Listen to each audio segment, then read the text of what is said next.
প্রিয় শিক্ষার্থী বন্ধুরা, আপনারা কেমন আছেন? আশা করি সবাই ভালো আছেন।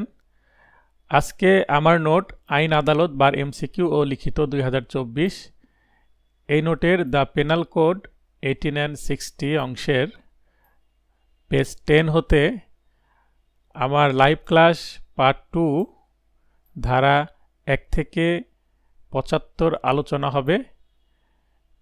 প্রথমেই প্রথম অধ্যায় ধারা 1 থেকে 5 ধারারগুলো। প্রথম অধ্যায়ের শিরোনাম হচ্ছে সূচনা বা ইন্ট্রোডাকশন। তো ভিডিওটি শুরু করা যাক। ধারা 2, 1 নম্বর ধারার খুব একটা প্রয়োজন নেই, আপনারা একটু দেখে নিতে পারেন, মূল বইয়ে যা আছে তাই। বাংলাদেশের অভ্যন্তরে কৃত অপরাধের দণ্ড। বাংলাদেশের ভেতরে যদি কোনো অপরাধ করা হয় তাহলে এভরি পার্সন অর্থাৎ প্রত্যেকেই shall be guilty within Bangladesh, মানে ভেতরে যে কোনো ব্যক্তি, প্রত্যেক ব্যক্তি অপরাধে জন্য তাকে সাজা দেওয়া যাবে। বাংলাদেশের অভ্যন্তরে কৃত অপরাধের জন্য প্রত্যেক ব্যক্তিকে অর্থাৎ বাংলাদেশি এবং বিদেশি নাগরিককে দণ্ড দেওয়া যাবে। তাহলে বাংলাদেশিকেও দেওয়া যাবে, বিদেশি সবাইকে দেওয়া যাবে যারা বাংলাদেশের ভেতর অপরাধ করবে। তবে আইনে শাস্তিযোগ্য যদি কোনো অপরাধ হয় তাহলেই।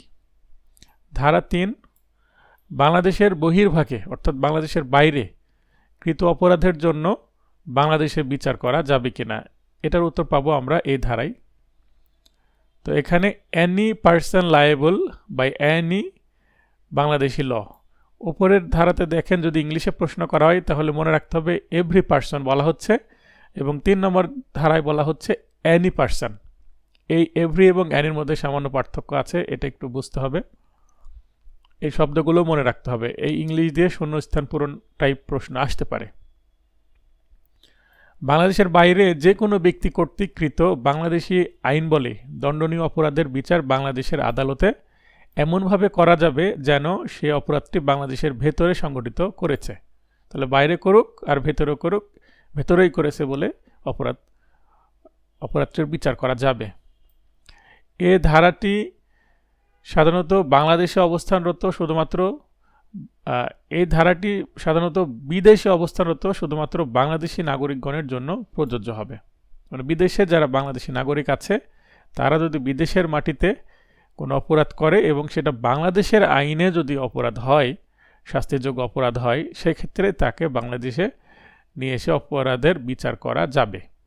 ধারা 4, বিদেশে কৃত অপরাধের বিচারের ক্ষেত্রে অত্র দণ্ডবিধির আওতার সম্প্রসারণ, অর্থাৎ 3 এবং 4 ধারা প্রায় কাছাকাছি একটা বিষয়, জাস্ট একটি এক্সটেনশন করা হয়েছে। Extension of code to extra territorial offences. Extra territory বলতে কোনো এলাকার বাইরে। এখানে বাংলাদেশকে যদি একটা টেরিটরি বলা হয় তাহলে এক্সট্রা টেরিটরি বলতে বাংলাদেশের বাইরে বোঝানো হচ্ছে, ফরেন কান্ট্রি বা ওভারসিজকে বোঝানো হচ্ছে, এখানে বিদেশকে বোঝানো হচ্ছে। তো 1 নম্বর পয়েন্ট যেটা আছে উপধারা 4-এর 1 উপধারা, ধারা 4-এর উপধারা 1-এ বলা হচ্ছে এনি সিটিজেন অফ বাংলাদেশ, যে কোনো বাংলাদেশি নাগরিক যদি হয়। 2 নম্বর এবং 3 নম্বর ওমিটেড। 4 নম্বরে বলা হচ্ছে any person on any ship or aircraft registered in Bangladesh wherever it may be, অর্থাৎ যেখানে অবস্থান করুক না কেন বিশ্বের বা আকাশপথের যে দেশেরই দেখাচ্ছে যে আকাশ সীমানে অবস্থান করুক না কেন, কোনো এয়ারক্রাফট বা কোনো জলযান পানিপথের যেখানে অবস্থান করুক না কেন পৃথিবীর, যদি সেটা বাংলাদেশে নিবন্ধিত হয়, যে বাংলাদেশ সরকারের সাথে একটা চুক্তি আছে, নিবন্ধন চুক্তি, সেক্ষেত্রে কিন্তু এই শিপ মানে জলযান এবং এয়ারক্রাফট, এখানে যদি কেউ অপরাধ করে তার বিচার কিন্তু বাংলাদেশে করা যাবে।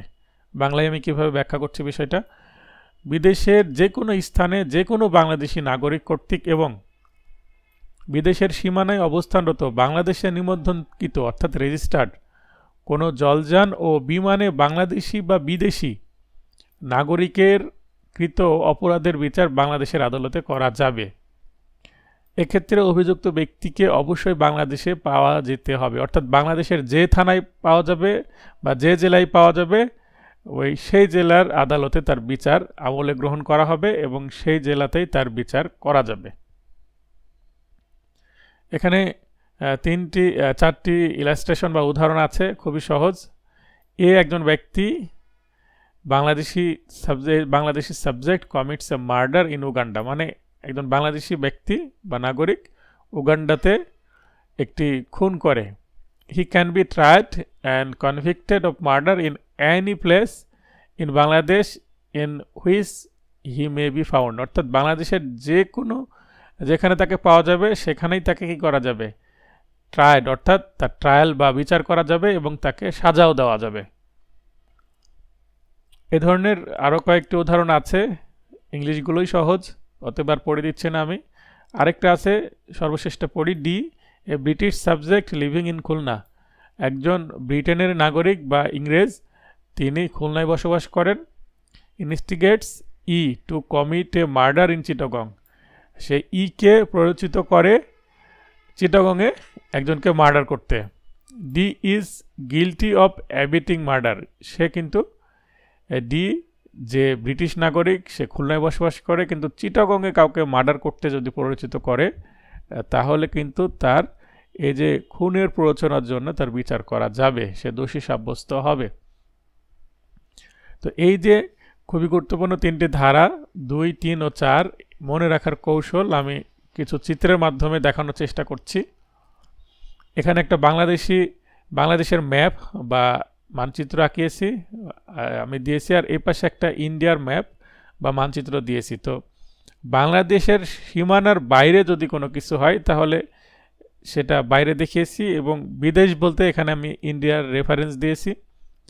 উপরে বি মানে বাংলাদেশি আর এফ মানে ফরেনার বা বিদেশি। টিক চিহ্ন মানে বিচার করা যাবে আর ক্রস চিহ্ন মানে বিচার করা যাবে না। তাহলে ধারা 2 এর বক্তব্য কি, বাংলাদেশের ভেতরে, দেখেন মানচিত্রের ভেতরে আছে, বি অর্থাৎ বাংলাদেশি হলে বিচার করা যাবে টিক চিহ্ন, এবং এফ মানে ফরেনার, এরও বিচার করা যাবে যদি বাংলাদেশের ভিতরে অপরাধ করে। এটা 2 ধারার বক্তব্য। 3 ধারার বক্তব্য হচ্ছে বাংলাদেশের বাইরে যদি হয় শুধু বাংলাদেশি ব্যক্তির বিচার করা যাবে কিন্তু ফরেনারের বিচার করা যাবে না, দেখেন ক্রস চিহ্ন দিয়েছে।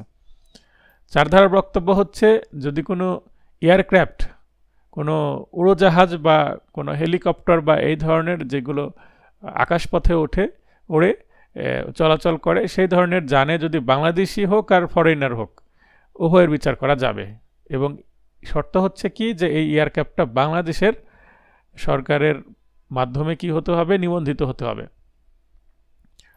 ধারা 4 এর একই বক্তব্য হচ্ছে জলযানের ক্ষেত্রে প্রযোজ্য, যে জলযানে যদি বাংলাদেশি বা বিদেশি নাগরিক অপরাধ করে 4 ধারায় বলা হচ্ছে যে তাদের উভয়েরই বিচার করা যাবে বাংলাদেশের আইন বলে, এবং বাংলাদেশে তাদের বিচার করা যাবে। এবং ধারা 4 এর আরেকটু বক্তব্য হচ্ছে যদি বিদেশে, যেমন ইন্ডিয়া আমাদের ক্ষেত্রে বিদেশি আমি বলবো, তো ইন্ডিয়াতে যদি কোনো বাংলাদেশি নাগরিক অপরাধ করে তবুও তার বিচার বাংলাদেশে করা যাবে না যতক্ষণ না সে পালিয়ে, আমি এই যে চিহ্ন দিয়ে দেখিয়েছি যে পালিয়ে বাংলাদেশের ভেতরে আসছে, এই যে পালিয়ে বাংলাদেশে চলে আসছে, ইন্ডিয়াতে অপরাধ করলো এই বাংলাদেশে এসে তার বিচার করা যাবে। যতক্ষণ ইন্ডিয়াতে থাকছে তার বিচার কিভাবে করবে, কারণ ইন্ডিয়াতে তো আর বাংলাদেশের কোনো আদালত প্রতিষ্ঠা করা নাই। আশা করি যে এই ধারার আলোচনাগুলো এবং এই সচিত্রের মাধ্যমে ধারা 2, 3 এবং 4 আপনাদের স্পষ্ট হয়েছে। কনসেপ্ট ক্লিয়ার হলে বাংলাদেশ বার কাউন্সিলের প্রশ্ন যেমনই হোক না কেন, ইংলিশ বাংলা বা ভাষাগত কোনো পরিবর্তন করে হোক বা জটিল করে হোক, আশা করি উত্তর করতে পারবেন। তো এই ক্লাসের শেষের দিকে আমি কিছু প্রশ্ন দেখাবো এই ধারা সংক্রান্ত এমসিকিউ, সেগুলো দেখলে আপনাদের আরও ক্লিয়ার হবে যে এখান থেকে কি কি প্রশ্ন আসতে পারে, কিভাবে প্রশ্ন আসতে পারে। এরপরে প্রথম অধ্যায়ের সর্বশেষ ধারা 5, দণ্ডবিধি কিছু আইনকে প্রভাবিত করবে না, অর্থাৎ special law prevails over general law. যে স্পেশাল আইনগুলো আছে, যেমন যৌতুক আইন আছে, তারপরে সেনাবাহিনীদের জন্যে মার্শাল ল আছে, তারপরে আরও যে স্থানীয় লগুলো আছে, তো সেই আইনগুলো কিন্তু স্পেশাল লয়ের ক্যাটাগরিতে পড়বে। সেগুলো জেনারেল ল, অর্থাৎ পেনাল কোড কিন্তু একটা জেনারেল ল, এবং এই জেনারেল লয়ের উপরে অবস্থান করবে। অর্থাৎ একই বিষয় যদি 2 আইনে থাকে তাহলে কিন্তু পেনাল কোডে সেটার মামলা না হয়ে ওই স্পেশাল লতে মামলা হবে। যেমন 375 ধারায় রেপের সংজ্ঞা দেওয়া আছে, ডেফিনেশন আছে, কিন্তু 376 ধারায় আছে রেপের পানিশমেন্ট। তো এখন যদি রেপ সংগঠিত হয় তাহলে কিন্তু পেনাল কোডের 376 ধারায় আর মামলা দায়ের করা হয় না। নারী শিশু আইন হয়ে গেছে। নারী শিশু আইনের কিন্তু 9-এর 1, 2, 3 এই যে ধারাগুলো আছে এই ধারাগুলোতে মামলা দায়ের করা হয়, কারণ নারী শিশু আইন কিন্তু স্পেশাল আইন।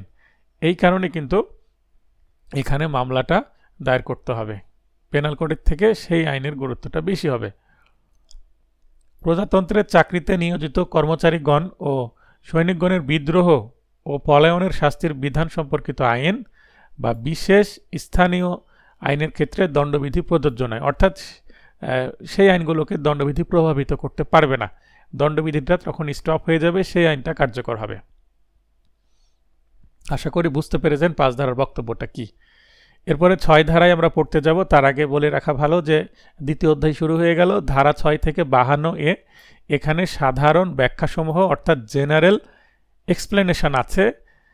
জেনারেল এক্সেপশনস তো চতুর্থ অধ্যায়, কিন্তু দ্বিতীয় অধ্যায়ে মনে রাখবেন সাধারণ ব্যাখ্যাসমূহ আছে। সাধারণ ব্যাখ্যাসমূহ অর্থাৎ জেনারেল এক্সপ্লেনেশন আছে এখানে 6 থেকে 52 তো দেখা যাক 6 থেকে 52 কি কি আছে। ধারা 6 সংজ্ঞাসমূহের অর্থ সাধারণত ব্যতিক্রমসমূহ সাপেক্ষে বিবেচিত হবে, অর্থাৎ সাধারণ ব্যতিক্রমসমূহ বা জেনারেল এক্সেপশনস 76 থেকে 106 ধারাতে আছে, সেগুলোকে বিবেচনায় রেখে এই আইনে যে অপরাধগুলোর সংজ্ঞা দেওয়া হয়েছে সেই অপরাধগুলো বিবেচনায় নিতে হবে, এটা বলা হচ্ছে। অর্থাৎ ব্যতিক্রমগুলোকে ব্যতিক্রম ধরে সেখানে যে অপরাধগুলোর প্রযোজ্য হচ্ছে সেগুলোকে আর অপরাধ ধরা হবে না, অন্যান্য ক্ষেত্রে অপরাধ হবে যেগুলো সাধারণ ব্যতিক্রমের ঊর্ধ্বে থাকবে। ধারা 10 পুরুষ ও নারী বলতে যে কোনো বয়স্ক পুরুষ ও নারীকে বোঝাবে, অর্থাৎ any age, women men any এজের হবে। ধারা 14 রাষ্ট্রীয় কর্মচারী অর্থাৎ servant of the state. Servant of the state দেখেন এখানে শিরোনামে বলছে রাষ্ট্রীয় বা স্টেটের কথা বলছে, কিন্তু ভেতরে বলছে under the authority of the government. The words servant of the state denote all officers or servant. এখানে যদিও কর্মচারী বলছে, ভিতরে আবার বলছে অফিসার্স অ্যান্ড সার্ভেন্ট, অর্থাৎ কর্মকর্তা প্লাস কর্মচারী উভয়কেই বোঝাবে। Continued appointed or employed in Bangladesh by or under the authority of the government, অর্থাৎ সরকারের কর্তৃত্ব বলে কিংবা অধীনে বাংলাদেশে বহাল নিযুক্ত বা নিয়োজিত প্রত্যেক কর্মকর্তা বা কর্মচারী হবে রাষ্ট্রীয় কর্মচারী বা সার্ভেন্ট অব দ্য স্টেট।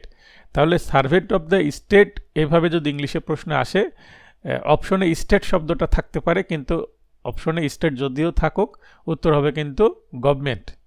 তাহলে গভর্নমেন্ট দ্বারা নিয়োগকৃত কোনো ব্যক্তি হবে সার্ভেন্ট অব দ্য স্টেট। রাষ্ট্র নিজে কিন্তু কি দিবেন না, নিয়োগ দিবেন না, গভর্নমেন্ট দিবে নিয়োগ। তাহলে এখানে দেখেন উপরে স্টেট থাকলেও নিচে গভর্নমেন্ট বা সরকার, এই কথাটা কিন্তু প্রযোজ্য হবে। ধারা 19 জজ বা জাজ বলতে বোঝাবে দেওয়ানি বা ফৌজদারি কার্যক্রমে চূড়ান্ত রায় প্রদানের ক্ষমতাপ্রাপ্ত কোনো ব্যক্তি। কালেক্টরও জাজ হবেন এবং ম্যাজিস্ট্রেট যিনি বিচারিক ক্ষমতা প্রয়োগ করতে পারেন তিনি জাজ হবেন। 4 নম্বর পয়েন্টে বলা হচ্ছে কে জাজ নন, যে ম্যাজিস্ট্রেটের শুধু প্রেরণ করার ক্ষমতা আছে তিনি জাজ নন, অর্থাৎ মামলা তিনি গ্রহণ করবেন এবং প্রেরণ করে দিবেন, নিজে বিচার করবেন না, তিনিই হচ্ছেন সাধারণত, তিনি জাজ হবেন না। ধারা 20 বিচারালয় বা আদালত। তো আদালত বলতে ইংরেজিতে শুধুমাত্র আমরা কিন্তু কোর্ট বলবো না, এর সাথে আছে অব জাস্টিস, অর্থাৎ বিচারালয় বলতে কোর্ট অব জাস্টিসকে বোঝাবে। বিচারকের কার্য সম্পাদন বা চলমান এজলাস। যখন আমি একটা কোর্ট বিল্ডিং দেখি এর মধ্যে অনেকগুলো কোর্ট রুম থাকবে। কোর্ট রুম বলতে যখন বিচারক বিচার কাজ পরিচালনা করছেন না তখন সেটাকে কোর্ট রুম বলা হবে। সেখানে কোর্ট রুমের একটা স্ট্রাকচার থাকবে, একটা বেঞ্চ থাকবে যে অংশে বিচারক বসবেন, আর অপরদিকে বিপরীতে থাকবে হচ্ছে বার, যে অংশে অ্যাডভোকেটসগণ বসবেন, এবং দুই পাশে, এক পাশে থাকবে হচ্ছে উইটনেস বক্স এবং অপর পাশে থাকবে হচ্ছে আসামির কাঠগড়া। এই ধরনেরই আমরা জেনারেল একটা স্ট্রাকচার দেখি কোর্টরুমের। তো এটা কোর্টরুম। যখন বিচার কার্য পরিচালিত হচ্ছে কোনো কোর্টরুমের মধ্যে, তখন সেটাকে কোর্ট অফ জাস্টিস বা চলমান এজলাস বলা হবে। যতক্ষণ না কোনো সেশন চলছে ততক্ষণ কিন্তু সেটা কোর্ট অফ জাস্টিস বা বিচারালয় বা বিচার আদালত বলা যাবে না। যতক্ষণ চলছে ততক্ষণ আদালত, যতক্ষণ স্থগিত আছে, অ্যাডজর্নমেন্ট চলছে বা শুরু হয়নি, আদালত এখনো বসেননি, তখন কিন্তু সেটাকে জাস্ট কোর্টরুম বলবো, কোর্ট অফ জাস্টিস বলা যাবে না। তাহলে কোর্ট অফ জাস্টিস হচ্ছে একটা নির্দিষ্ট চলমান একটা স্টেজ যখন বিচার কার্য পরিচালিত হচ্ছে। ধারা 21, সরকারি কর্মচারী বা পাবলিক সার্ভেন্ট। এর আগে আমরা দেখলাম রাষ্ট্রীয় কর্মচারী, সার্ভেন্ট অফ দ্য স্টেট, এবার দেখছি সরকারি কর্মচারী, পাবলিক সার্ভেন্ট। তাহলে সরকারি বেতনভুক্ত যে কোনো ব্যক্তি হচ্ছে সরকারি কর্মচারী। এখানে বেশ কয়েকজনের আমি লিস্ট দিয়ে দিয়েছি।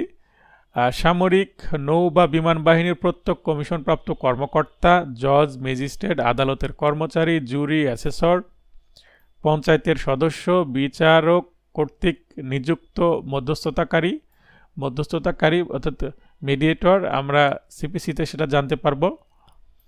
যিনি পদাধিকার বলে কোনো ব্যক্তিকে আটক রাখতে পারেন, যেমন পুলিশ, প্রশাসনিক কর্মকর্তা, জরিপ কর্মচারী, সার্ভে যারা করেন, রেজিস্ট্রি কর্মকর্তা এবং কর্মচারী, কমিশনার, কালেক্টর, রাজস্ব আদায়কারী কর্মকর্তা, কর্মচারী প্রমুখ। প্রমুখ বলতে আরও অনেক আছে, এটা অনেক বড় একটি সেকশন। সেখান থেকে মূল যে জায়গা থেকে আমি কিছু উদাহরণ তুলে দিয়েছি, এগুলো আশা করি মনে রাখলেই হবে। এখান থেকে প্রশ্ন করলে এই ব্যক্তিদের মনে রাখলেই হবে। এক কথায় সরকারি বেতনভুক্ত যে কোনো ব্যক্তিকেই সরকারি কর্মচারী বলা যাবে। ধারা 24, অসাধুভাবে বা ডিসঅনেস্টলি। এখন অসাধুভাবে কোনো কিছু যদি করা হয়, তার মধ্যে অবশ্যই একটা ক্ষতি থাকবে, অবৈধ লাভ বা অপর ব্যক্তির অবৈধ ক্ষতি সাধন। যিনি ভিকটিম তার ক্ষতি হতেই হবে, মাস্ট। ক্ষতি না হলে কোনো অপরাধ সংঘটিত হবে না।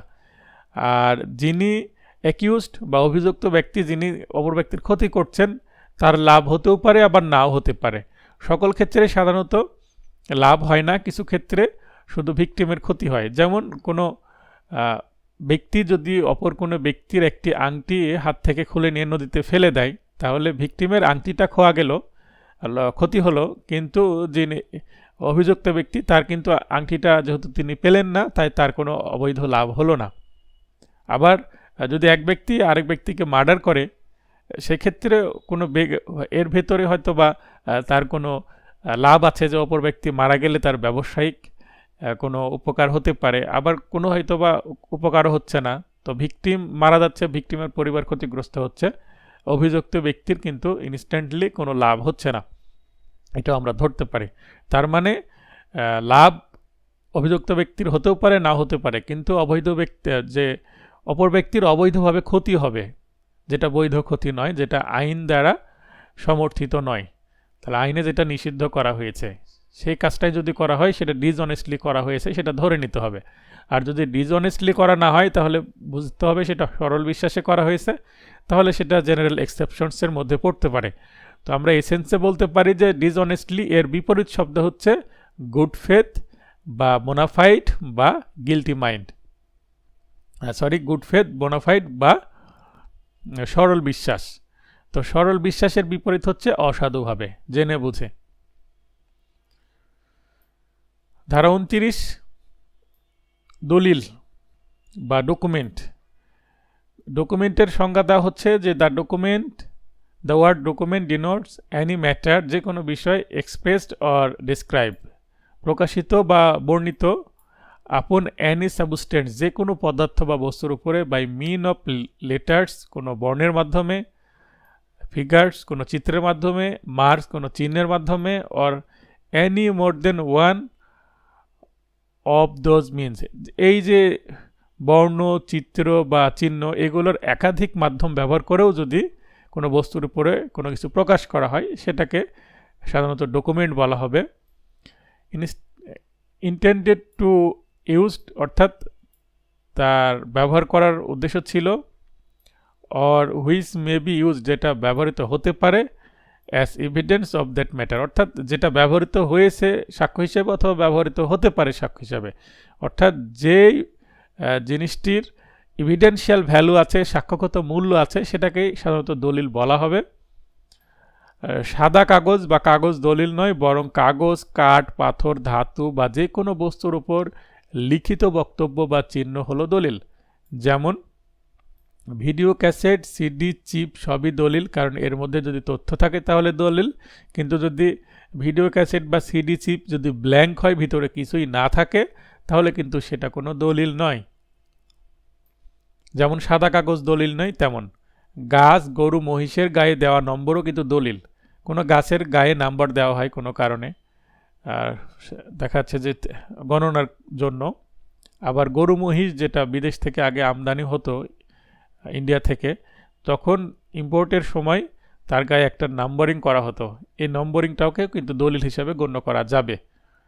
নকল বা জাল দলিল কিন্তু দলিল হিসাবে বিবেচিত নয়। ধারা 30, মূল্যবান জামানত বা ভ্যালুয়েবল সিকিউরিটি। মূল্যবান জামানত বা ভ্যালুয়েবল সিকিউরিটি বলতে কোনো দলিল দ্বারা কোনো দায় স্বীকার করা অথবা অধিকার ত্যাগ করাকে বোঝাবে। একটা ভ্যালুয়েবল সিকিউরিটির কথা যদি বলি, যেমন একটা চেক ভ্যালুয়েবল সিকিউরিটি, তারপরে আদালতে আমরা অ্যাডভোকেট যারা জামিননামা বা বেল বন্ড দাখিল করি, সেটাও কিন্তু একটা ভ্যালুয়েবল সিকিউরিটি। তো সেখানে কোনো ভ্যালুয়েবল সিকিউরিটিতে কোনো দায় স্বীকার করে নেওয়া, যেমন চেক প্রদান করলে দায় স্বীকার করা হয়, চেকে উল্লিখিত টাকা আমি তার কাছে নিয়েছিলাম বা তার বিপরীতে কোনো কিছু নিয়েছি, তাই সেই টাকার পরিমাণ যেটা উল্লেখ করছি সেটা আমি দায় স্বীকার করছি যে তিনি আমার কাছে পাবেন, এটা আমার অ্যাকাউন্ট থেকে তাকে দেওয়া হোক।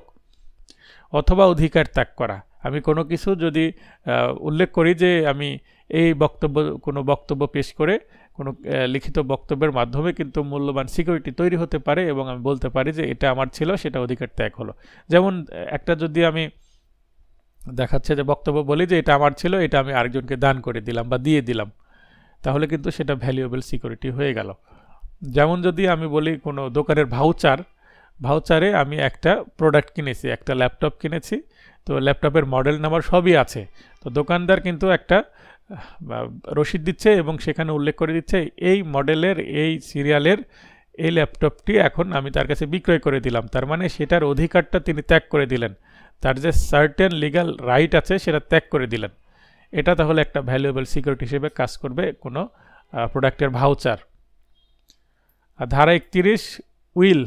এ will, the words a will denote any testamentary document, অর্থাৎ ওসিয়তমূলক দলিল।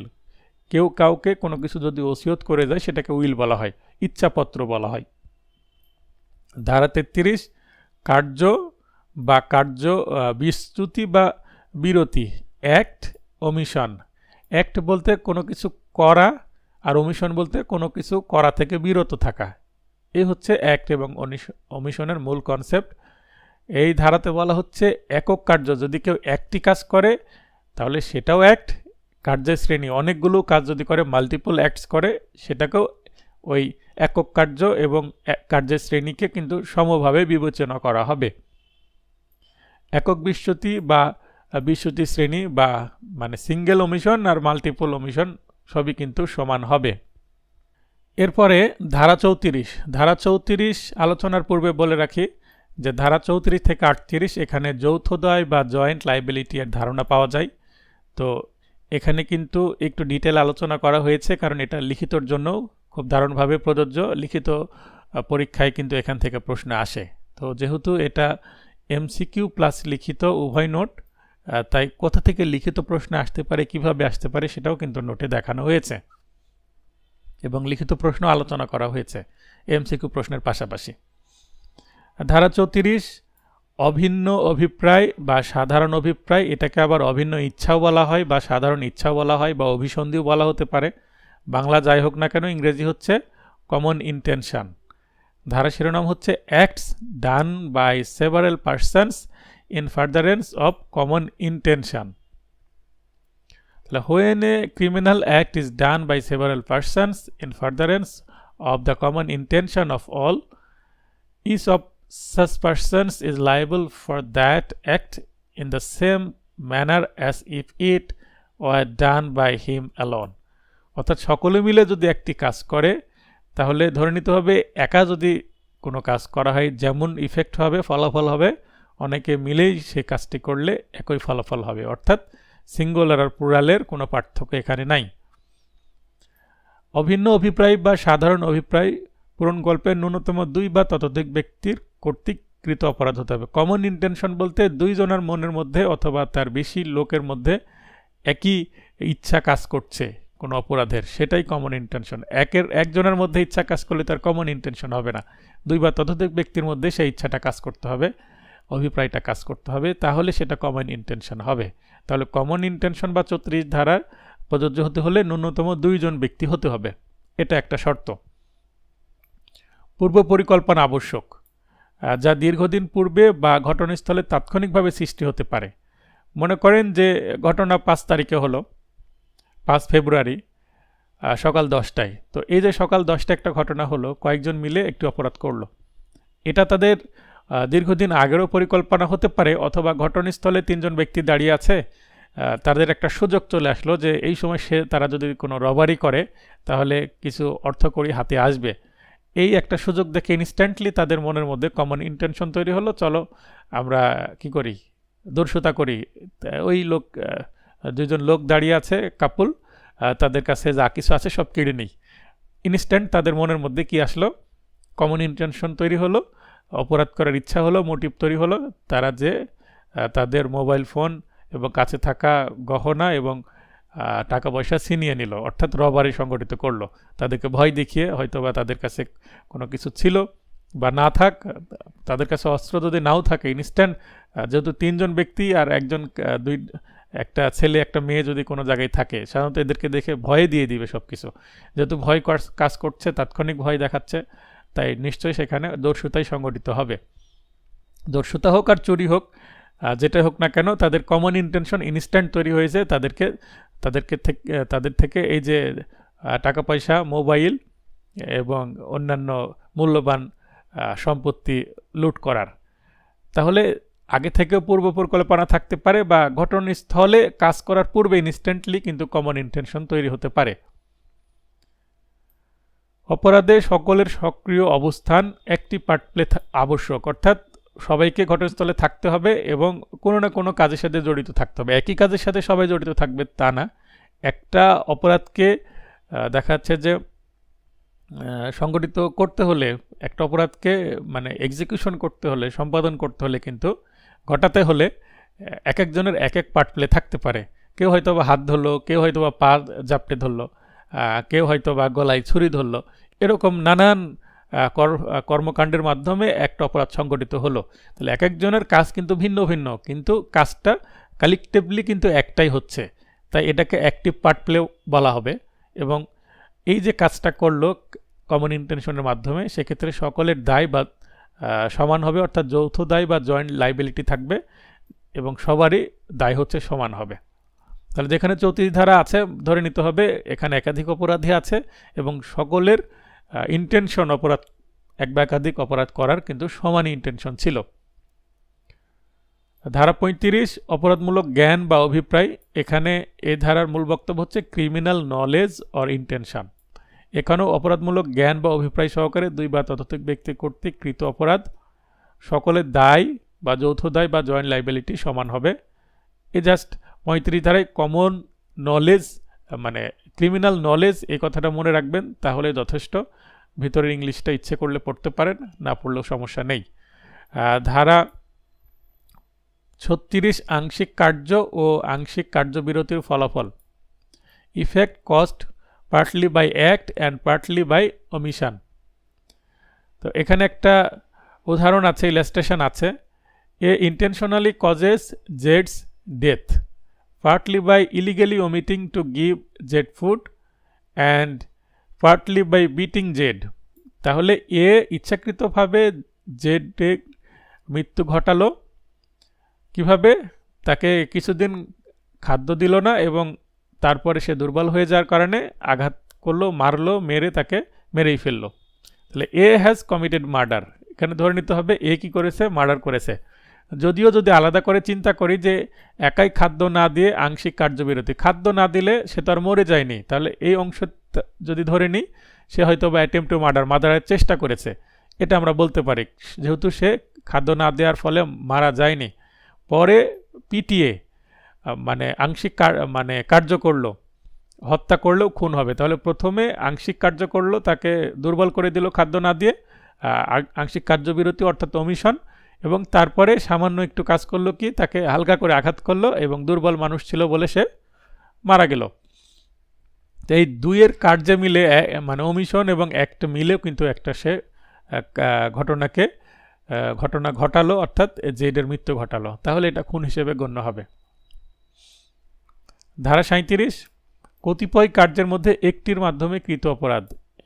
তাহলে cooperation by doing one of several acts, কাজের মধ্যে কোঅপারেশন থাকবে, সমবায় থাকবে, অর্থাৎ সকলে মিলে কাজ করবে।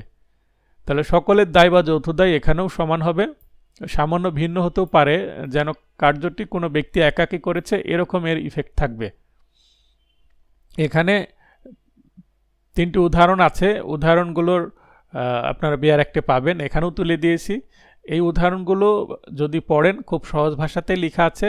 এর মূল বক্তব্য হচ্ছে 2 জন মিলে অল্প অল্প বিষ প্রয়োগ করে কোনো ব্যক্তিকে যদি খুন করা হয় তাহলে এই 2 জনের দায় সমান হবে। তারপরে আরেকটি বক্তব্য বলছে 2 জন মিলে পালাক্রমে কোনো ব্যক্তিকে খাদ্য না দিয়ে খুন, অর্থাৎ এ কিছুদিন খাদ্য দিল না, পরে আরেকজন কিছুদিন খাদ্য দিল না, এভাবে। তারপরে 3 নম্বরের বক্তব্য, এ জেডকে খাদ্য না দিয়ে খুনের প্রচেষ্টা করেছিল, পরবর্তীতে বি জেডকে খাদ্য না দিয়ে খুন করেছে। এই বি এবং সি দুইটা উদাহরণের মধ্যে পার্থক্য হচ্ছে, প্রথমটাতে এ আর বি এর মধ্যে কি যোগ বা সংযোগ ছিল, তারা দুইজনই কিন্তু জেলারের মানে তারা পুলিশ ছিল জেলখানায়, জেড সেখানে প্রিজনার ছিল অর্থাৎ বন্দি ছিল। তো জেডকে তারা পরিকল্পিতভাবে, এ বলল আমি কিছুদিন খাদ্য দিব না, তুমি কিছুদিন খাদ্য দিবে না, বা সকালে একজনের ডিউটি আর একজন সন্ধ্যা থেকে ডিউটি করে, তো দিনে এ খাদ্য দিবে না, রাতে বি খাদ্য দিবে না, এরকম ঘটনা ঘটিয়ে তারা পালাক্রমে পরপর দিনে এবং রাত্রে খাদ্য না দিয়ে জেডকে মেরে ফেললো। তার মানে তারা 2 জন মিলে যোগসাজশ বা পরিকল্পিতভাবে কাজটি করলো, পরস্পরের মধ্যে কানেকশন আছে। কিন্তু সি উদাহরণে হচ্ছে এ এবং বি এর মধ্যে কোনো কানেকশন নাই, এ জেডকে খাদ্য দেয়নি, আবার বিউ জেডকে খাদ্য দেয়নি। এখানে বিউ জানতো না যে এ ইতিপূর্বে একই কাজ করেছে, আবার এও জানতো না যে আমি চলে যাওয়ার পরে বি নামে আরেকজন এই কাজটি করবে। তারা পৃথক পৃথকভাবে যেহেতু করেছিল, এ যেহেতু মার্ডার করতে ব্যর্থ হয় সে থাকাকালীন, অর্থাৎ এ কিন্তু খুনের প্রচেষ্টা করেছিল, এটা ধরে নিতে হবে। আর বি যেহেতু আদমরা ব্যক্তিকে খাদ্য না দিয়ে পুরো মেরে ফেললো, তাই কিন্তু বি খুন সংগঠিত করবে এখানে। তাহলে বি এর মাধ্যমে কিন্তু আলটিমেট মার্ডারটা হলো, তাই বি খুনের জন্য দোষী হবে। আর জেড কিন্তু খুন করতে যেহেতু পারেনি, আর এর সাথে যেহেতু বি এর কানেকশন ছিল না, তাই এ কিন্তু খুনের মানে অ্যাটেম্প্ট টু মার্ডার এর দায়টা হবে। আশা করি বিষয়টা বুঝতে পেরেছেন। তো এ আর বি এর মধ্যে কানেকশন থাকলে দুইজনই কিন্তু মার্ডারের জন্য দোষী হতো, কিন্তু এ আর বি এর মধ্যে যখন কানেকশন থাকবে না, আলটিমেটলি যে মেরে ফেলবে সে মার্ডারের জন্য, আর যে চেষ্টা করেছিল সে অ্যাটেম্প্ট টু মার্ডারের জন্য। আশা করি বুঝতে পেরেছেন, না বুঝলে ইংলিশটা পড়বেন অথবা বিআর অ্যাক্ট থেকে এর পূর্ণ বাংলা ট্রান্সলেশনটা পড়লে বুঝতে পারবেন। ধারা 38, একই কার্যের জন্য ভিন্ন ভিন্ন অপরাধে দোষী হতে পারে। তাহলে এটা অনেকটা দেখতে ধারা 38 ধারাটি মূলত 34 ধারার ব্যতিক্রম হিসেবে বিবেচিত। 34 ধারায় বলছে যে সকলের দায় সমান হবে, মানে একই অপরাধে সবাইকে একই শাস্তি দেওয়া যাবে। কিন্তু 38 ধারা বলছে তার উল্টো, বলছে যে কাজ একই কিন্তু ভিন্ন ভিন্ন অপরাধে দোষী হতে পারে যারা কাজে অংশগ্রহণ করছে তারা। তাহলে may be guilty of different offences. তাহলে ডিফারেন্ট অফেন্সেসের কথা আসলে 38 ধারার বক্তব্য। এখানে একটি উদাহরণ আছে, বাংলাটা পড়লে যেটা হয়, এ গুরুতর উস্কানি বশত জেডকে হত্যা করলো। তাহলে জেড একে খেপিয়ে দেওয়ার কারণে এ মাথা গরম হয়ে গেল। মাথা গরম হয়ে গেলে মানুষ কি করে ফেলে, হিতাহিত জ্ঞান হারিয়ে ফেলে। তো এ রাগের মাথায় জ্ঞান হারিয়ে ফেললো, হিতাহিত জ্ঞান হারিয়ে ফেলে এ জেডকে আঘাত করে বসলো। এটি দণ্ডনীয় নরহত্যা হবে, খুন হবে না। তাহলে এই সেন্সে এ যেহেতু উস্কানি পেয়েছে এবং জেডকে মানে হত্যা করেছে, তাই এই হত্যাটা খুন হিসেবে বিবেচিত হবে না, শুধুমাত্র কালপেবল হোমিসাইড হবে। এটা 300 ধারার ব্যতিক্রমের আওতায় পড়বে। কিন্তু বি বিদ্বেষবশত ইচ্ছাকৃতভাবে জেডকে হত্যার উদ্দেশ্যে এ কে সহায়তা করলো। এখানে এই যে হয়তোবা এই বি যদি এ কে সহযোগিতা না করতো তাহলে জেড হয়তোবা মারা যেত না, সামান্য আহত হতো বা গুরুতর আহত হতো, মানে আঘাতটা পেত, কিন্তু নিহত হতো না। বি নিহতের কাজটাকে ত্বরান্বিত করেছে। তাই ধরে নেওয়া যেতে পারে এক্ষেত্রে যদিও দুজনেই জেডকে হত্যায় অংশগ্রহণ করলো, তবুও তারা ভিন্ন দুইটি অপরাধের জন্য দায়ী হবে। এ দণ্ডনীয় নরহত্যা এবং বি খুনের অপরাধে দোষী হবে। কারণ এখানে যেহেতু বিদ্বেষ আছে তার ভেতরে, তাই এই খুনে সহযোগিতা করা অর্থাৎ অ্যাবেটমেন্ট করা এবং খুন করা সমান, যেহেতু এটা আমরা 107 ধারা পড়লে বুঝতে পারবো। 107, 8, 9 এই ধারাগুলোতে আছে যে অ্যাবেটমেন্ট এবং খুন করা একই শাস্তি হয়। তো এই কারণে দুইজনের ভিন্ন ভিন্ন দোষ হবে। তো আশা করি 38 ধারাটি বুঝতে পেরেছেন এবং 34 ধারার ঠিক বিপরীত বা ব্যতিক্রম সেটাও বোঝা গেল। 39 ইচ্ছাকৃতভাবে বা স্বেচ্ছায় বা জেনে বুঝে কোনো অপরাধমূলক কার্য করা, সেটাকে আমরা বলবো ভলন্টারি, ভলন্টারিলি। এটা একটা অ্যাডভার্ব। কেউ ইচ্ছাকৃতভাবে যদি কোনো কিছু করে।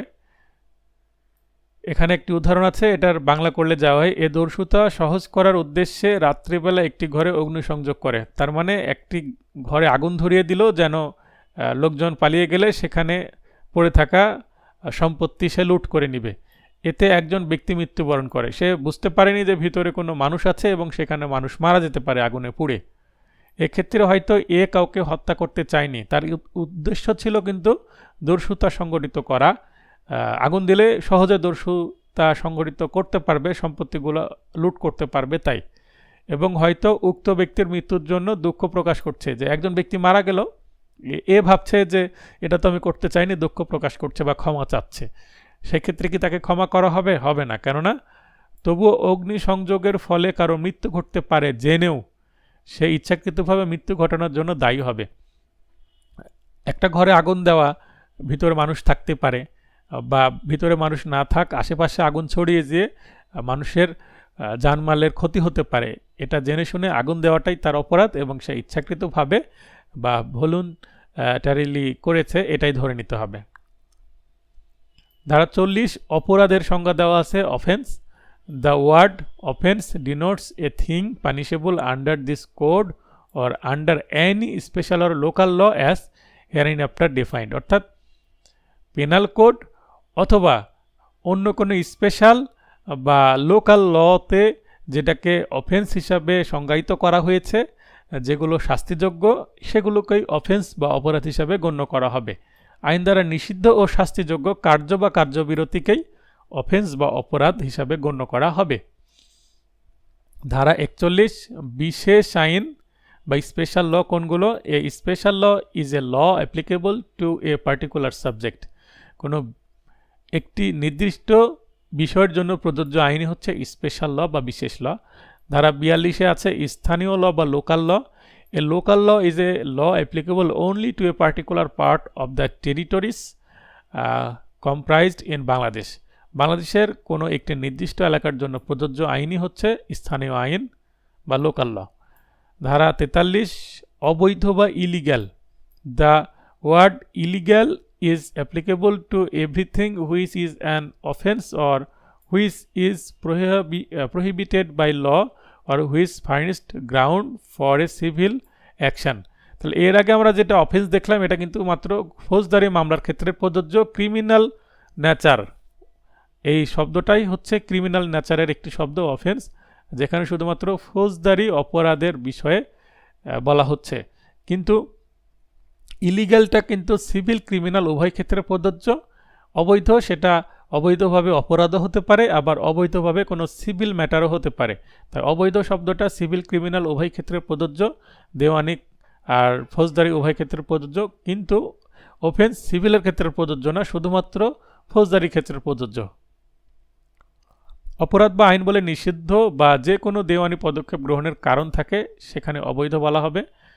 এই 43 ধারায় আরেকটি শব্দ আছে, মানে আরেকটি সংজ্ঞার বিষয় আছে, সেটা হচ্ছে আইনত সম্পাদনে বাধ্য, legally bound to do. A person is said to be legally bound to do whatever it is illegal in him to omit.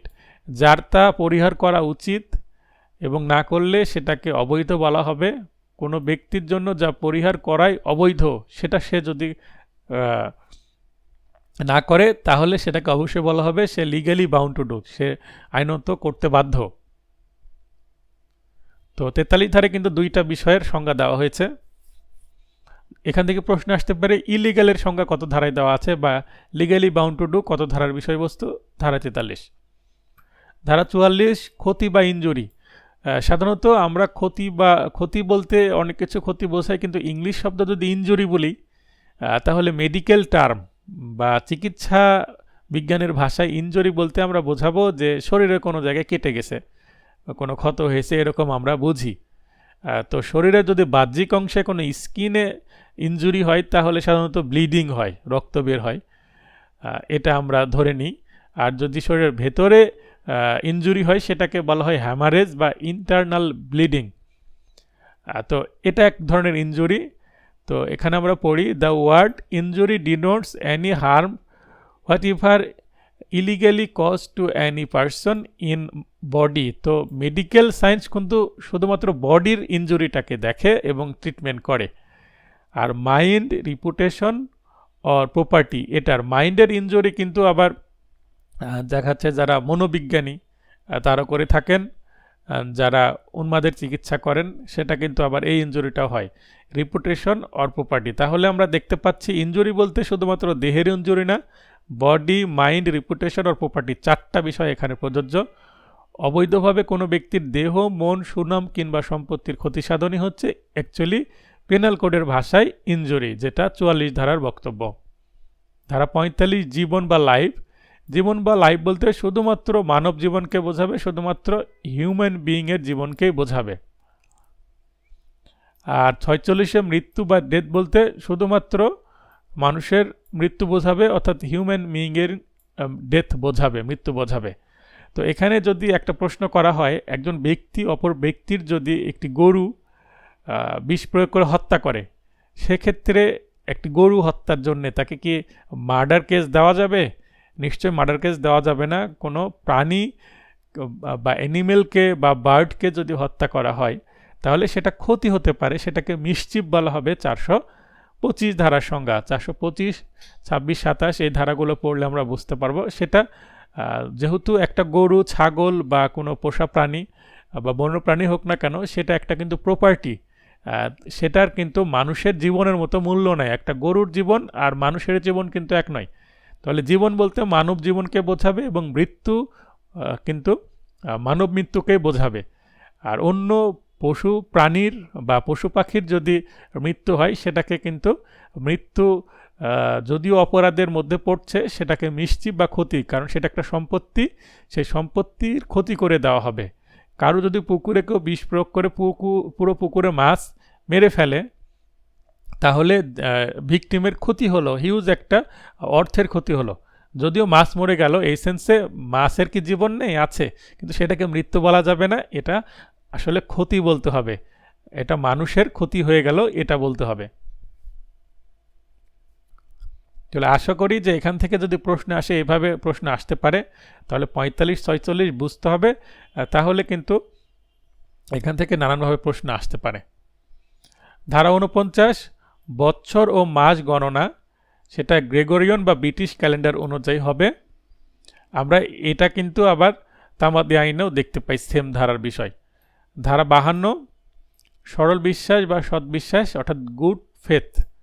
Nothing is said to be done or believed in good faith which is done or believed without due care and attention. তো good faith যেখানে থাকবে সেখানে due care and attention শব্দটা মনে রাখতে হবে, অথবা বাংলায় যথাযথ সতর্কতা ও মনোযোগ সহকারে সম্পাদিত কার্য। মানে যথাযথ সতর্কতা ও মনোযোগ সহকারে যদি কাজ না করা হয় সেটাকে গুড ফেথ বা সরল বিশ্বাস ধরা হবে না। এটা হচ্ছে 52 ধারার বক্তব্য। গুড ফেথের ল্যাটিন টার্ম হচ্ছে বোনাফাইড, BONA, বোনা, FIDE, ফাইড। ধারা 52 আশ্রয় বা হারবর। আমরা আশ্রয় বলতে বসবাসের স্থান দেওয়াকে বোঝাই সাধারণ প্রচলিত ভাষা, কিন্তু আইনে 52 ধারা কিন্তু আশ্রয় বলতে এর অর্থ ব্যাপক, যেমন খাদ্য, পানীয়, অর্থ, পোশাক, অস্ত্র, বিস্ফোরক, পরিবহন ইত্যাদি প্রদান বা গ্রেপ্তার এড়াতে সহায়তা করা বোঝাবে। তাহলে কেউ কাউকে যদি সহায়তা করে, কোনো কিছু এই ধরনের জিনিসগুলো দিয়ে সাপ্লাই দেয়, তাহলে কিন্তু সে তাকে আশ্রয় দিয়েছে। সাধারণত অপরাধীকে আশ্রয় দিলে সেটা অপরাধ হবে, অন্য ব্যক্তিকে আশ্রয় দিলে অপরাধ হবে না। তবে অপরাধীকে যদি স্বামী স্ত্রী পরস্পরকে আশ্রয় প্রদান করে, তা কিন্তু অপরাধ হবে না। অর্থাৎ এই ধারাটি স্বামী স্ত্রীর ক্ষেত্রে প্রযোজ্য নয়। এখানে কোনো অপরাধী তিনি যদি তার স্ত্রীর কাছে আশ্রয় নেন, তাহলে স্ত্রীর অপরাধ হবে না, আর স্বামীর কাছে যদি আশ্রয় নেয়, তাহলে তারও অপরাধ হবে না। তার মানে স্বামী স্ত্রী পরস্পরকে আশ্রয় দিতে পারবে যদিও তারা অপরাধী, তাহলে যিনি আশ্রয় দানকারী তার অপরাধ হবে না। অন্যান্য সম্পর্কের ক্ষেত্রে অবশ্যই অপরাধ হবে।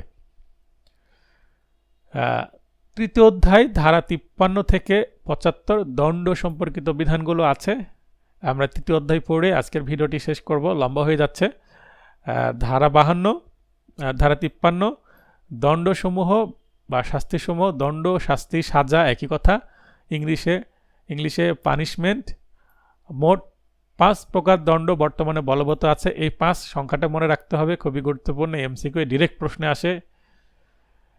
প্রথমত মৃত্যুদণ্ড বা ডেথ, দ্বিতীয়ত যাবজ্জীবন কারাদণ্ড বা ইমপ্রাইজনমেন্ট ফর লাইফ, তৃতীয়ত বাতিকৃত দ্বীপান্তর বা ট্রান্সপোর্টেশন। আগে ট্রান্সপোর্টেশন বা দ্বীপান্তর এই সাজার বিধানটি থাকলেও বর্তমানে এটা বাতিল করা হয়েছে। সিরিয়াল মনে রাখার জন্য আমি এটা দিয়ে দিয়েছি। চতুর্থত কারাদণ্ড বা ইমপ্রাইজনমেন্ট। আবার 2 প্রকার। এক হচ্ছে সশ্রম অর্থাৎ রিগোরাস, যা কঠোর শ্রম থাকবে, কঠোর শ্রম সহকারে, that is with hard labour. তো রিগোরাসের সাথে আপনারা সশ্রম, এটা কঠোর শ্রম সহকারে, বাংলা শব্দগুলো মনে রাখবেন, এবং এর সাথে হার্ড লেবার এটা মনে রাখবেন, এভাবে প্রশ্ন আসতে পারে। এবং বিনাশ্রম অর্থাৎ সিম্পল। বিনাশ্রমের ইংলিশ হচ্ছে উইথাউট লেবার বা উইথাউট হার্ড লেবার, এটা বলা যাবে না, এটাকে বলতে হবে সিম্পল। ইংলিশ বাংলা উভয়টাই জানতে হবে, উভয় থেকে প্রশ্ন আসতে পারে। পঞ্চমত সম্পত্তি বাজেয়াপ্ত, ফরফেচার অফ প্রপার্টি। ক্রিমিনাল মামলার ক্ষেত্রে কারো সম্পত্তি যদি বাজেয়াপ্ত করা হয় সেটাকে বাজেয়াপ্ত বা ফরফেচার অফ প্রপার্টি বলা হয়। আর সিভিল মামলার ক্ষেত্রে সেম জিনিসটাকে বলা হয় অ্যাটাচমেন্ট বা ক্রোক। তো ঘটনা একই, কিন্তু পদ্ধতি ভিন্ন। পদ্ধতি ভিন্ন হওয়ার কারণে একটা ফরফেচার আর একটা হচ্ছে অ্যাটাচমেন্ট। ষষ্ঠত হচ্ছে অর্থদণ্ড বা ফাইন। অর্থদণ্ড বা ফাইন, এটা ক্রিমিনাল মামলার ক্ষেত্রে অর্থদণ্ড বা ফাইন দেওয়া হয়, কিন্তু সিভিল মামলার ক্ষেত্রে জরিমানা বা কম্পেনসেশনের কথা বলা হয়েছে। এটা আমরা যখন এসআর অ্যাক্ট বা স্পেসিফিক রিলিফ অ্যাক্ট আমরা যখন পড়ব, সুনির্দিষ্ট প্রতিকার আইন, তখন কিন্তু এই কম্পেনসেশনের সাথে এই ফাইনের যে পার্থক্য সেটা আর একটু স্পষ্ট করে বুঝিয়ে দেওয়ার চেষ্টা করব। এখানে একটি ব্যাখ্যা আছে 53 ধারায়, যে যাবজ্জীবন কারাদণ্ড সর্বদা সশ্রম হবে। প্রশ্ন যদি আসে যাবজ্জীবন কারাদণ্ড কেমন হবে, সশ্রম হবে, সবসময় রিগোরাস হবে, লাইফ ইমপ্রাইজনমেন্ট। আর এটা কোথায় আছে? 53 ধারার ব্যাখ্যায় বা এক্সপ্লেনেশনের মধ্যে আছে, এইভাবে বলতে হবে। আর যদি এটা কোথায় আছে 52, 53, 54, 55 এইভাবে আসে, তাহলে 53 ধারায় হবে। আর 53 ধারা দেওয়া আছে, আবার আর একটা অপশনে দেওয়া আছে 53 ধারার ব্যাখ্যায়, তাহলে মোর স্পেসিফিক উত্তর হবে কি 53 ধারার ব্যাখ্যায়। ধারা 53-এ কারাবাস উল্লেখের ব্যাখ্যা। যাবজ্জীবন দ্বীপান্তর যখন এই আইনটি তৈরি করা হয় 1860 সালে, তখন কিন্তু অনেকেই হয়তোবা যাবজ্জীবন দ্বীপান্তরে ছিলেন। তখন নির্দেশনা হয় আইনটি তৈরি করার পরে, যারা যাবজ্জীবন দ্বীপান্তরে ছিল সে দ্বীপান্তরটাকে কনভার্ট করে যাবজ্জীবন সশ্রম কারাদণ্ডে কনভার্ট করতে হবে, বিবেচনা করতে হবে, এবং দ্বীপান্তর থেকে তাদেরকে নিয়ে এসে কারাগারে আবার তাদেরকে রাখতে হবে, জেলে। এবং স্বল্পকালীন যদি কারো দ্বীপান্তর থাকতো সেটা রদ করা হয়েছে, হয়তোবা তাদেরকে মুক্ত করে দেওয়া হয়েছে। ধারা 54 মৃত্যুদণ্ড হ্রাসকরণ। হ্রাসকরণের ইংরেজি হচ্ছে commutation of sentence of death. সরকার অপরাধীর সম্মতি ছাড়াই মৃত্যুদণ্ড হ্রাস করতে পারে। 54 ধারা খুবই গুরুত্বপূর্ণ। মৃত্যুদণ্ড হ্রাস 55 ধারা যাবজ্জীবন কারাদণ্ড হ্রাসকরণ, তাহলে এটাও সরকার অপরাধীর সম্মতি ছাড়াই অনূর্ধ্ব 20 বছর সশ্রম বা বিনাশ্রম কারাদণ্ডে সেটাকে কনভার্ট করতে পারে। এছাড়াও এই 54 এবং 55 ধারার যে ক্ষমতা সেটা বা রাষ্ট্রপতিকে দেওয়া আছে। 55 এতে বলা হচ্ছে রাষ্ট্রপতির বিশেষ অধিকার সংরক্ষণ। 54 এবং 55 ধারা রাষ্ট্রপতির ক্ষমা প্রদর্শন, দণ্ড লাঘব, দণ্ড বিলম্বন বা দণ্ড মৌকুবকরণের অধিকার খর্ব করবে না। দণ্ড বিলম্বন বলতে দণ্ড ইনস্ট্যান্ট তাকে ভোগ করতে হবে না, কোনো কারণে তাকে হয়তো বা বাইরে রাখা হয়েছে, পরবর্তীতে তাকে কিন্তু দণ্ডটা আবার ভোগ করতে হবে। যেমন আমাদের সাবেক প্রধানমন্ত্রী খালেদা জিয়া, উনি দণ্ডিত হলেও ওনাকে এখন বাইরে রাখা হয়েছে, ওনাকে প্যারোলে মুক্ত করা হয়েছে, ওনাকে কিন্তু দণ্ড মৌকুব করে দেওয়া হয়নি, ওনাকে বিলম্বন করা হচ্ছে, ডিলে করা হচ্ছে। ওনাকে একসময় আবার যখন পরিস্থিতি ওনার শারীরিক অবস্থা ভালো হবে, তাকে হয়তো বা আবার হাজতে তাকে আবার কারাগারে প্রবেশ করতে হবে দণ্ডগুলো ভোগ করার জন্য, কারাদণ্ডগুলো ভোগ করার জন্য। তো সেভিংস ফর প্রেসিডেন্টস প্রিগোরেটিভ, এটা কিন্তু 55 এ ধারার বিষয়বস্তু, এটা মনে রাখবেন। ধারা 57-তে আছে দণ্ডের মেয়াদের ভগ্নাংশ নির্ণয়। যাবজ্জীবন কারাদণ্ডকে 30 বছর ধরতে হবে।